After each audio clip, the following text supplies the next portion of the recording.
చెప్పినోడు కోటేద్దాం అనుకో, అతను నిజంగా వైఎస్ఆర్సీపీకి వేద్దాం అనుకుంటే వైఎస్ఆర్సీపీకి వేస్తాడు, అది వేరే విషయం. బట్ ఈ జనసేనకు ఓటు వేద్దాం అనుకున్న చోట, లేదా టీడీపీకి ఓటు వేద్దాం అనుకున్న చోట ఒకసారి ఒక వాలంటీర్ వచ్చి అమ్మ మీరు జనసేనకు కాదు టీడీపీ వైఎస్ఆర్సీపీకి ఓటు ఏంటంటే ఆ ప్రభావం ఉండదు సార్. ఓటు వేయాలనుకున్న వాళ్ళకే ఓటు వేస్తారనేది. సార్ ఈ ల్యాండ్ టైటిల్ వచ్చింది కదండి, దానివల్ల ఎంత పర్సెంటేజ్ పెరుగుంటుంది? ల్యాండ్ టైటిలింగ్ యాక్ట్ వల్ల ఖచ్చితంగా ఇప్పుడు కొన్ని నియోజకవర్గాల్లో ఎఫెక్ట్ పడింది సార్, ఏదైతే ఆ ఇష్యూస్ ఎక్కువ ఉన్నాయో. But more than that emotionally ఎప్పుడైతే వైఎస్ఆర్సీపీకి డిఫెండ్ చేసినందుకు లేట్ టైం డిలే అయిందో ఆ లోపల ఆ డ్యామేజ్ జరిగిపోయింది. ఎమోషనల్లీ దీన్ని ముందుకు తీసుకెళ్లేదానికి కూటమికి ఆబ్వియస్గా బలంగా ఉంది. అది నిజమా రైటా రాంగా పక్కన పెడదాం. బట్ బలంగా ఎమోషనల్గా మాట్లాడేదానికి ఇంకా ఇది కూడా లేదు అని అవతలను కన్విన్స్ చేసేదానికి, వాదించేదానికి, న్యూట్రల్గా ఉన్నవాడిని కొంచెం ఇటు పక్క షిఫ్ట్ చేసేదానికి అది బాగా ఉపయోగపడింది సార్. ఈసారి ఆల్మోస్ట్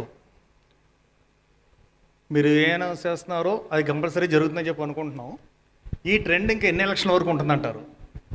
ఎప్పుడు ట్రెండ్ కంటిన్యూస్గా ఈ ఎలక్షన్స్ జగన్మోహన్ రెడ్డి గారు చెప్పినట్టు ఒక 20 సంవత్సరాలు మనమే ఉందాం, లేదా చంద్రబాబు నాయుడు చెప్పినట్టు టీడీపీ ఉంటుంది ఒక 20 సంవత్సరాలు అయితే ఉండదు, అలా ఉండదు. కానీ ఇప్పుడు జరిగిన అరాచకానికి ఎన్ని సంవత్సరాలు ఉంటుంది? అది మీ అభిప్రాయం సార్. అరాచకము లేకపోతే అభిమానము అనేది నేను కమెంట్ చేయడానికి రైట్ పర్సన్ కాదు. Because I will stand on the neutral part. మేము దానికి ఎమోషనల్గా ఇక్కడ వైఎస్ఆర్సీపీ ఓడిపోవాలని, ఇక్కడ టీడీపీ గెలవాలని, ఇక్కడ వైఎస్ఆర్సీపీ ఓడిపోవాలని కోరుకోని బలంగా ప్రజలు నమ్ముతున్నారు. ప్లస్ ఆ భావనలో ఉంటున్నారు కాబట్టి ఇంతమంది కనెక్ట్ అవుతున్నారు.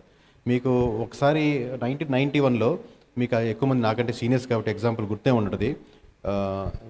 మనకు పక్కనే ఉన్న తమిళనాడులో జయలలిత గారు ఆ ఇన్సిడెంట్ అసెంబ్లీలో జరిగినప్పుడు అపోజిషన్లో ఉన్నటువంటి డిఎంకేకి 1-2 సీట్లు మాత్రమే వచ్చాయి. మీకు ఐడియా ఉంటుంది. ఇప్పుడు ఎవరండి సిట్టింగ్ గవర్నమెంట్ అక్కడ? అదే డిఎంకే. సో లోకల్ పార్టీలు ఒకసారి పడిపోతే పూర్తిగా పడిపోతాయని, ఇంక మళ్ళీ లేలేవని, లేకపోతే అలా ఉండదు సార్. మామూలుగా వాళ్ళు అపోజిషన్ వాళ్ళు ఇచ్చే అవకాశాన్ని వాళ్ళు చేజిక్కించుకొని